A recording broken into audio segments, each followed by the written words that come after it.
أشهد أن لا إله إلا الله.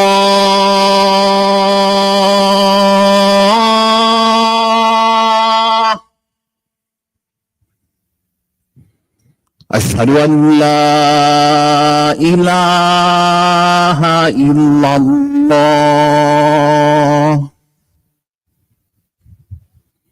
أشهد أن محمدا رسول الله.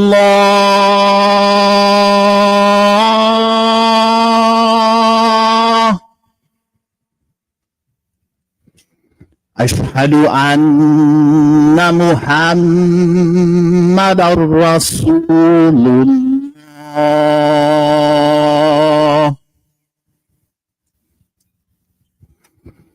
حي على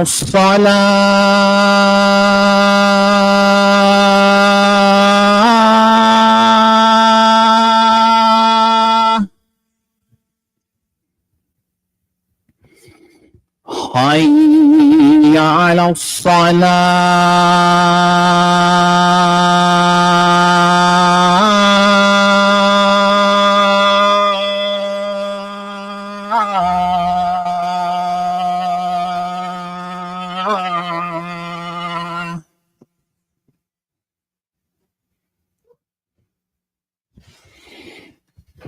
حي على الفلاح.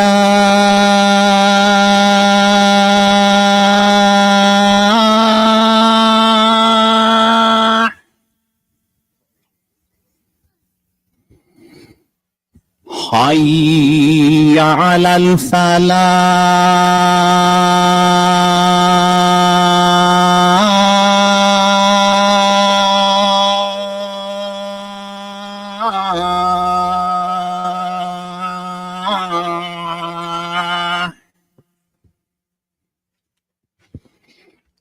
الله أكبر الله أكبر. لا إله إلا الله.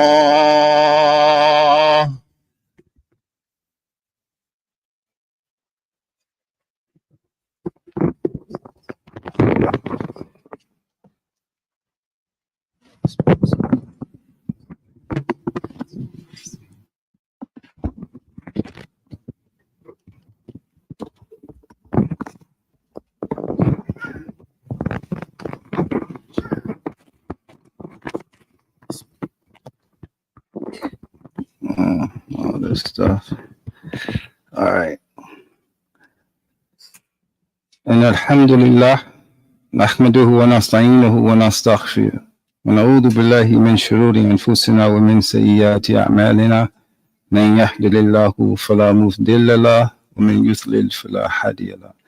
وأشهد أن لا إله إلا الله وحده لا شريك له وأشهد أن محمدا عبده ورسوله صلى الله عليه وسلم. يا أيها الذين آمنوا اتقوا الله حق تقاته ولا تموتن إلا وأنتم مسلمون.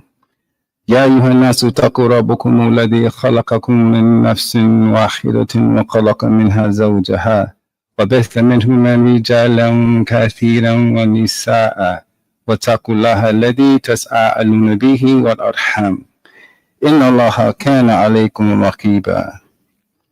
يا أيها الذين آمنوا اتقوا الله حق وقولوا قولا سديدا يصلح لكم أعمالكم ويغفر لكم ذنوبكم ويطع الله ورسوله فاز فوزا عظيما.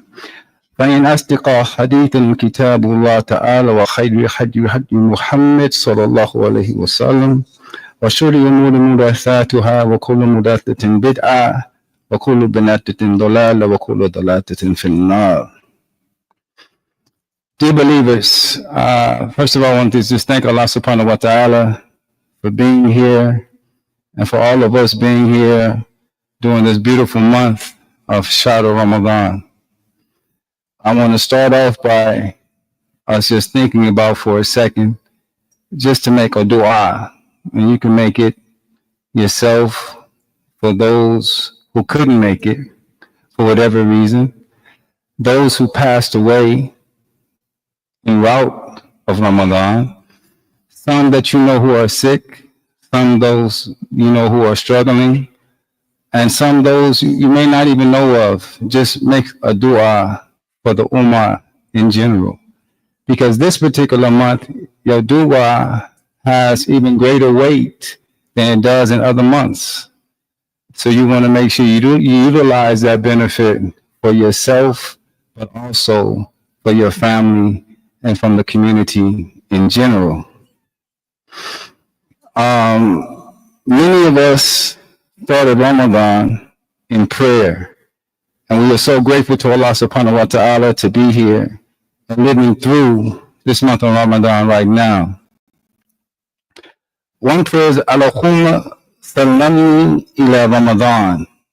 It says, "Oh Allah, preserve me until Ramadan." And then it says, "Wasallam li Ramadana." Oh Allah, safeguard Ramadan for me. And wataslamhu mini mutaqabbila.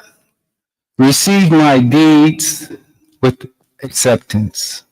So that's how you frame your dakhila into this Ramadan. This is your entrance into this beautiful month. And Allah subhanahu wa ta'ala is so hospitable, and we have to show our hospitality as well. The value, believers, the value of A'mal Salihat this month is at an all-time high.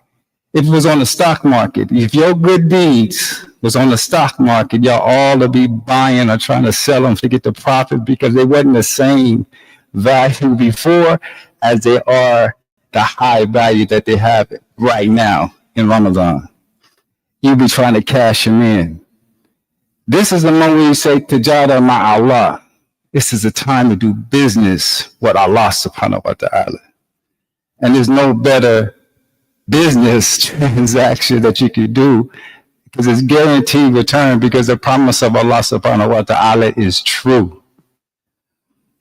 Allah tested me with this, because when I left Jeddah on last week, I said to myself, I'm not going to call Imam Jihad until Wednesday. This is my intention. I said, because if I call him too early, he's going to ask me to do a khutbah. SubhanAllah. So I didn't get a reply back until Thursday. So I said, I know I'm good. After we talked to text message a couple of times, he said, Naeem, you got a khutbah in you? I said, SubhanAllah. SubhanAllah. I said, I'm sick. I tried to make some excuses. But like a good coach, he didn't give me a way out.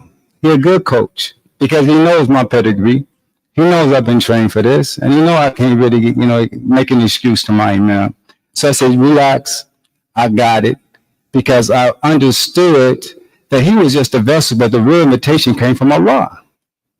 And how can I not even at least try to do the best that I can in this beautiful month of Ramadan? Why not try, Shaw? So I said, no, I got it, Imam. You relax this week. And he said, alhamdulillah, gave me a big thumb, whatever, he'd be sending me emojis. He was happy. After making the dua in the beginning, you saw Ramadan, you make the dua, you have to move now. Ramadan is a traveling, you're traveling through this. So you move from the dua. Now you get into your intention. You have to frame that intention, that niyyah. And you frame it based on the prescription. It says, Kutiba alaykum siyamu. So you're framing your intention to follow that prescription of Allah subhanahu wa ta'ala, a prescription of fasting, and it's a prescription that's full of spiritual supplements. It's full of them. And it's to fortify our journey to do what? لَعَلَّكُمْ تَتَّقُونَ. It's to fortify our journey to attain taqwa. And taqwa is one of the most important, probably after guidance. And I'm thinking about the order of the du'as.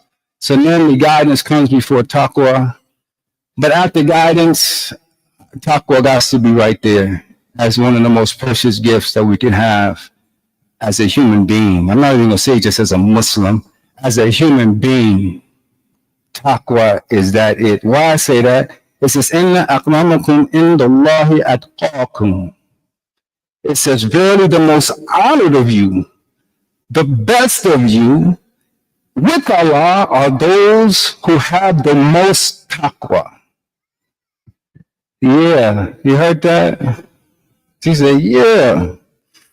So you move from the dua that began in Ramadan, making pure intentions, to implement the tools that Allah chose to become the best in His eyes. And that's siyam, fasting.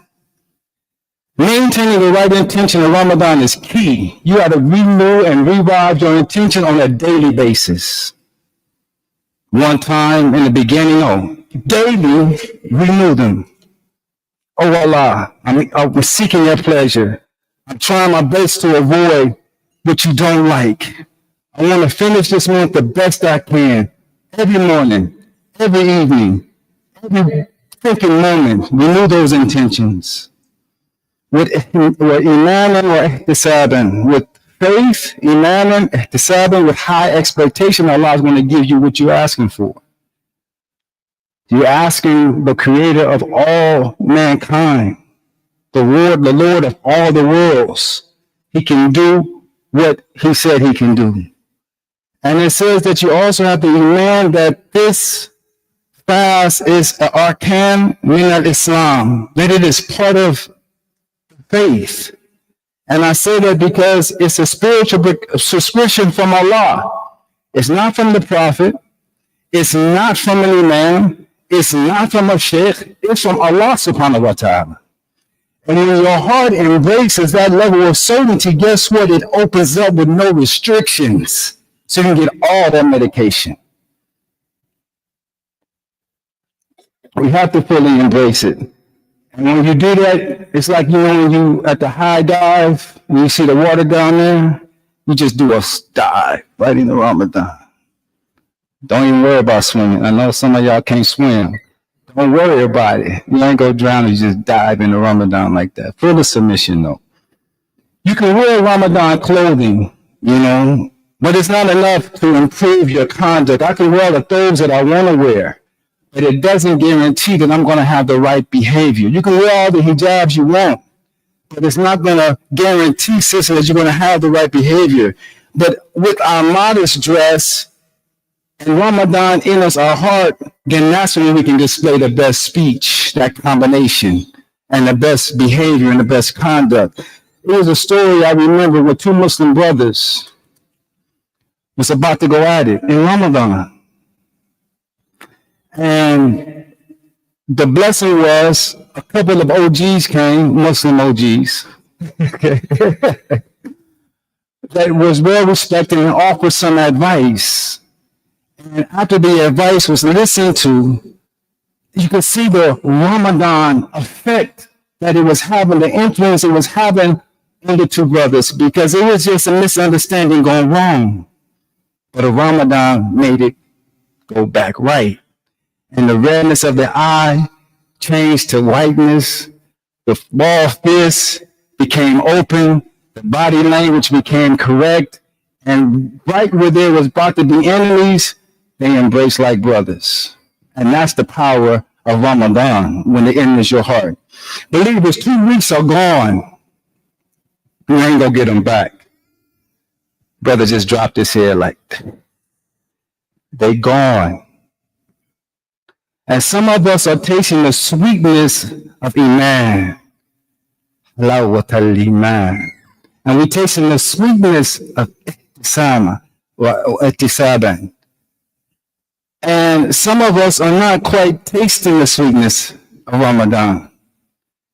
But it's not too late. And that's okay, because half of Ramadan, by the grace of Allah subhanahu wa ta'ala, but Allah bless us to live through it, is still left. Allahu Akbar. So it says in the hadith, it says, "O seeker of bad conduct, slow down. Seeker of bad conduct, abstain. Hold up." It says, "Yagi shadi aksir." And it says, if we don't, then it'll block us from getting closer to Allah. And it's Fado Sabr. And that's why this month is known as the month of patience. And I was tripping because even my own development, I was telling my wife, I was saying, something's up. Something's up, because I'm noticing that I'm able to check some bad behavior at a deeper level than I was able to check a couple of years ago. Before it even reaches my throat, I'm like, nah, bro, that's not good. And it's somewhere deep. Not like I'm thinking up here with it. It's before it even gets there. And I was like, man, something's working. I'm developing as a my behavior is getting better. I'm wanting to avoid some things that I wasn't able to avoid. And I don't want to interrupt this. I like what I see. So I'm just trying to continue to develop and improve myself with this.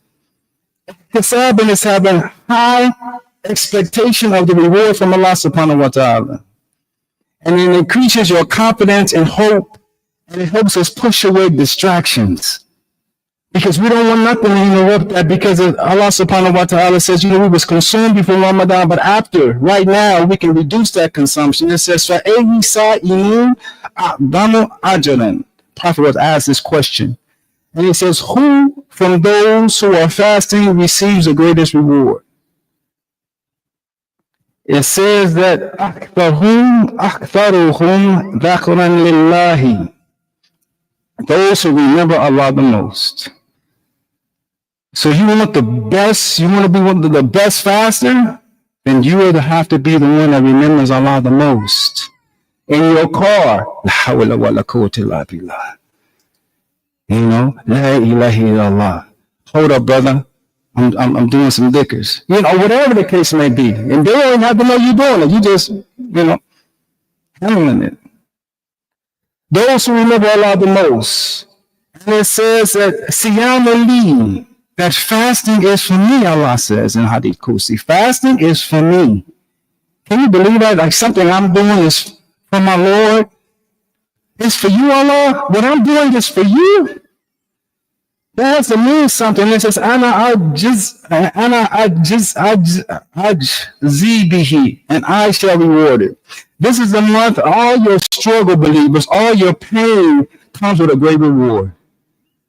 All the discomfort comes with a massive reward. That's why I said, no problem, Imam Jihad. I got it.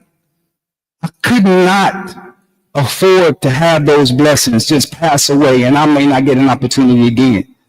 Allah's not asking too much of me. Little loss of sleep. What is that? The attitude of seeking Allah's pleasure. Prophet Muhammad said, describing us, it said, Taraku ta'amahu. He leaves his food. Sharabahu. He leaves his drink. Shahwatahu. He leaves his desires. And min ajli wasayamu li, and I will reward it, and the fasting is for my sake. The value cannot be measured. You can't put it on a scale. You can't weigh it. Just believe and do it. What I love about Allah subhanahu wa ta'ala is the reward don't start with just you. Allah goes beyond you into things that you love. For example, you may love something about your child, so Allah will bring a blessing to your child because it makes you happy. He may love you, you may be really concerned about your parents, so Allah makes something happen for your parents because He wants you to feel good. Allah subhanahu wa ta'ala's reward doesn't start with just us. He covers all the bases. So all the things Allah do for us this month, I feel more love in Ramadan than I do in any month of the year. Because of all the things Allah do. I said, wait a minute now. Allah subhanahu wa ta'ala opened all the gates of heaven. He closed all the gates of hell. He chained the devils. Night prayers with faith and hope remove my past sins. I said, oh, for me, Allah, am I deserving of that, Allah? Subhanallah. I feel more loved in Ramadan than I do in any month of the year. That's what this month is about. What did I do to deserve it? What did you do to deserve it? To have all of this? Did you learn one thing? Two things? Anything? So it motivates me to avoid, to have Ramadan regrets. I don't want no Ramadan regrets. Ramadan regrets when you go through Ramadan and you didn't take care of your business.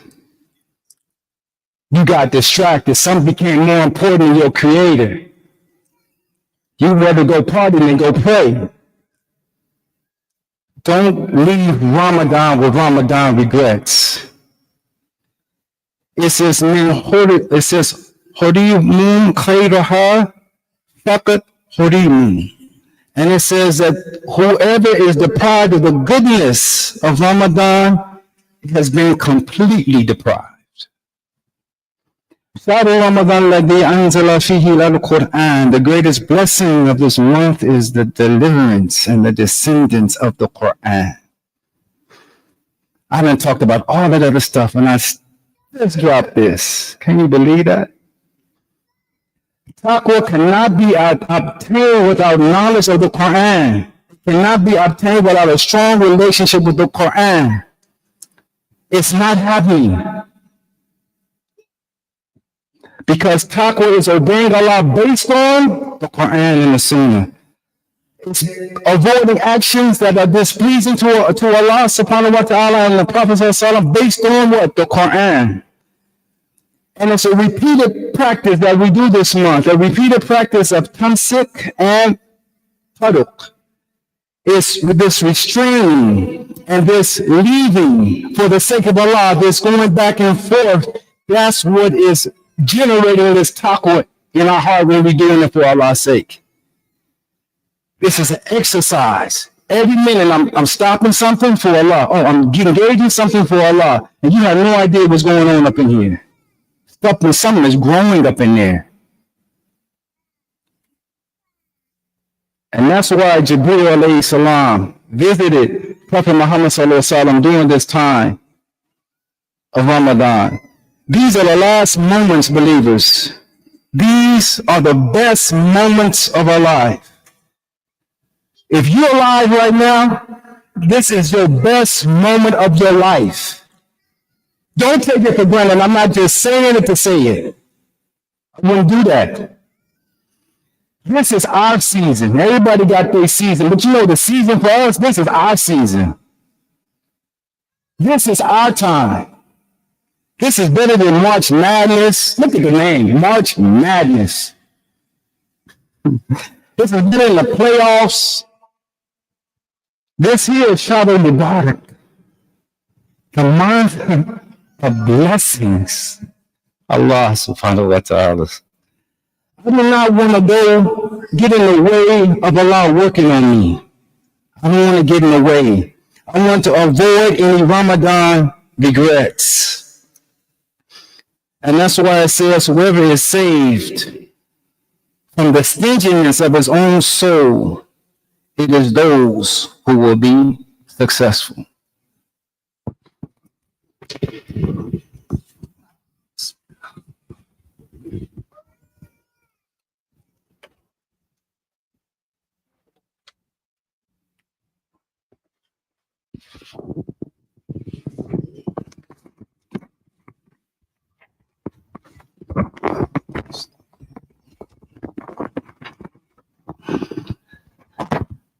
Alhamdulillah Rabbil Alameen wa salatu wa salamu ala Rasulullah sallallahu alayhi wa sallam raditu billahi rabban wa bi Islam adinin wa bi Muhammadin sallallahu alayhi wa sallam nabiyyin.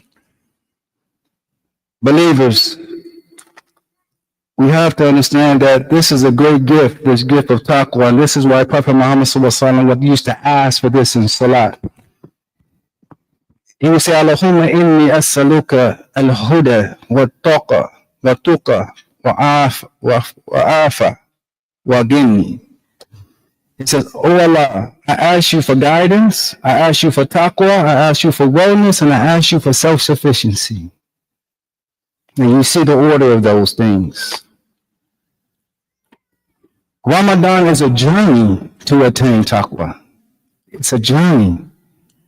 You know, if you are like a person that likes to discover stuff, you know, I'm not that person. Don't even look, I'm not that person stay on the ground. But I do like the journey of trying to increase my taqwa. I do like those exercises with Allah subhanahu wa ta'ala, business with Allah, serving Allah, anything with Allah, I like that. Because it's an instant thing of development and challenge. All of our acts of worship for the sake of Allah work in our favor to build taqwa. All of them. Anything you do this in any time of time, and for the sake of Allah, is going to work to build your taqwa, this God fear. And including your congregational worship, your Jumu'ahs, your iftars, your conversations one-on-one with each other, if it's dealing with the remembrance of Allah, is going to build that. And in your solitude, it's just you by yourself. In tahajjud, nobody's watching. It's going to build your taqwa. Count the days. Prophet Muhammad said, deen is yusra. Deen is that the deen is easy, but we complicate it. But I'm telling you right now, during this particular month, I need you, just like Imam Jihad put it on me, I need you to go for it. Go for it. Get your hustle on in Ramadan. Don't hold back. What you holding back for? Why are we not giving everything that's bothering us to Allah subhanahu wa ta'ala? You don't think Allah can handle it? Or you got to keep something to yourself? You're a better manager than Allah? Give it all up to Allah subhanahu wa ta'ala and watch what He do. Test it out. Test it out. I'm telling you, Allah will handle all of it. Muslims, yesterday I was talking to a Muslim business millionaire. We was chilling. Y'all looking at me like, you ain't nice. You ain't no Muslim. Yes, I was. Yes, I was. I wouldn't be lying in Ramadan. Out of Ramadan, inshallah. Especially in Ramadan. But I was with him. And he was telling me about 3 phases of intervention. Dropping it on me. See, I'm trying to get something. It's a little, I just go to visit. I'm trying to get there. This is Ramadan. I want $1 million. I want to pay zakat. You know, I'm not just going to just receive. I want to pay zakat. But to pay zakat, you got to have some extra in the bank for a year that you don't need. So I wanted to find out what's up. How you make this happen? And he said he's so relaxed. And it's looked like it's just so easy. He said, no, he said 3 phases. I said, all right. He said, first of all, just start. Start with something simple, but just start. Whatever the venture is, start it off. Number 2, make the necessary adjustments that you need as you learn. Number 3, make some money. I said, all right. All right. I like that. I like that. And he said, listen, for me, I'm going to let you give you 2 more kids because you traveled far, you came to your brother. He said, focus on solutions. Focus on solutions. And also the last one is never stop until whatever your aim is achieved. He said, I never stopped. I remember him 30 years ago. He's in the same spot, but he's in a whole different position than he was then. The Lord of Ramadan believers is the same of all the months. But this month is special. Because it says, Wallahi uhtaqa'u min Allah. Allah frees from the fire.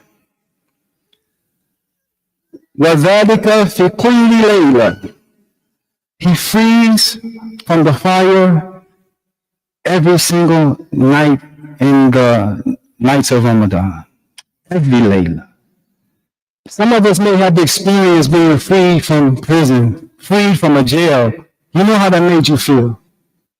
Man, you're getting reconnected with your family, reconnected with society. not hollowed down by those walls. Can you imagine, man? It's time for you to get out of here. And it's from the hellfire? Come on. Every single night. And that's why Allah subhanahu wa ta'ala is Arhamur Rahimin. He's the most merciful of those who show mercy. The last 2 weeks, let us be a mirror of one another. These are the last 2 weeks, right? Be a mirror of one another. As your taqwa grow, so does the quality of your mirror. As your taqwa grows, so does the quality of your mirror. Communicate with each other to be better Muslims. And you should seize the opportunity, especially if you're a married couple, to tell each other quality things based on your taqwa. Where you at now, not where you was at last week or the week before, but where you are now. You may be at a high spiritual level right now. You may be able to see things a little better, a little clearer. Seize an opportunity and say some good stuff to your mate. And your mate should say some good things to you, because when the impression that you make in Ramadan together, believe me, it can last in Shawwal, Dhul Qa'dah, Dhul Hijjah, on and on. So seize those opportunities. Wake your husband up for prayer, or your husband wake your wife up for prayer. Take advantage of that. Exchange compliments. Use Ramadan to tighten up your relationships. Use it to our benefit. And charity, believers, charity, it starts at home. Don't be out there doing all great things. And I got checked with this, that's why I'm saying it. You're doing all these great things outside, and it ain't up in here. I said, all right. So now I got my order together. I'm starting the charity at home, and then I'll build from home outside. Ramadan is something with that. It's a journey of taqwa that's impossible without the Quran. ذَلِكَ الْكِتَابُ لَا رَيْبَ فِيهِ هُدًى لِلْمُتَّقِينَ. This is the book where there is no doubt or guidance for those who are muttaqun. I asked GPT in my closing a question, you guys. I just asked it, because they're talking about all this AI stuff. So I said, let me ask the question. I said, can the Quran be replaced? Can the Quran be replaced? And it said, alatu is like an Arabic word for right away. It said no. AI cannot replace the Quran, nor should it. I said, subhanallah. It got my attention. It said the Quran is a divine revelation, believed by Muslims, unchanged word of God, revealed to Prophet Muhammad through angel Jibreel over 1,400 years ago. I said, what? AI is a human-made tool built on data algorithms and machine learning. It lacks divine authority and spiritual depth, and it ain't sacred. I said, AI is on Ramadan. This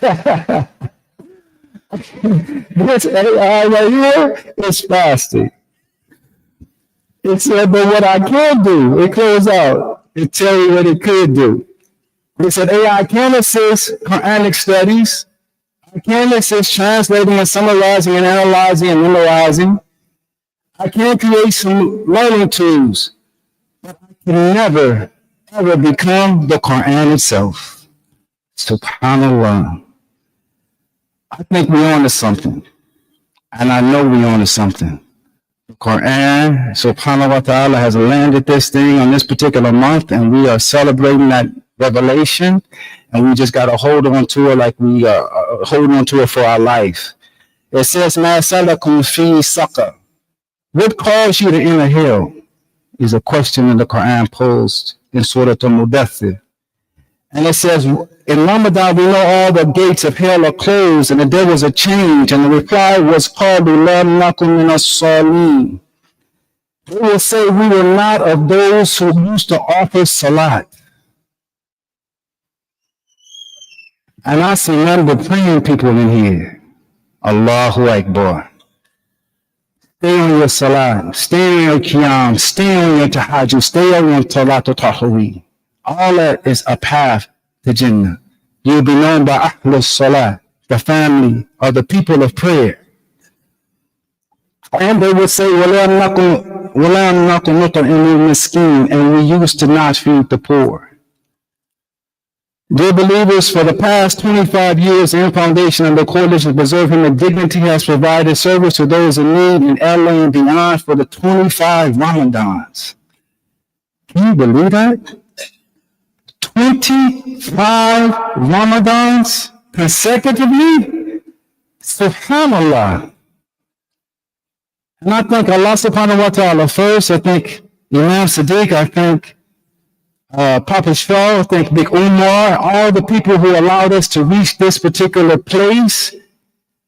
Big Hanifa's in here to hold the ranks now, all the sisters that's involved. May Allah subhanahu wa ta'ala bless everybody that had a little twinkling in it, because it could not have been achieved without the collective. But that is an amazing thing. And so on Sunday, we're going to be doing it in LA. On the 22nd, we'll be in Pasadena, and we have an ongoing full Ramadan box program at Masjid al-Sharif, and the other sites is in Oakland, Fresno, Pomona, Las Vegas, and Atlanta. And share with Allah what He provided us. All we're trying to do is save our soul, believers. That's the bottom line. So let's journey together to attain taqwa this month of Ramadan. إن الله وملائكته يصلون على النبي يا أيها الذين آمنوا صلوا عليه وسلموا تسليما لا إله إلا الله وحده لا شريك له له الملك وله الحمد وهو على كل شيء قدير وسبحان الله والحمد لله ولا إله إلا الله وحده أكبر ولا حول ولا قوة إلا بالله والعلي العظيم ربنا آتنا في الدنيا حسنة وفي الآخرة حسنة وقنا عذاب النار سبحانك ربك رب العزة عما يصفون والسلام على المرسلين والحمد لله رب العالمين. أقم الصلاة.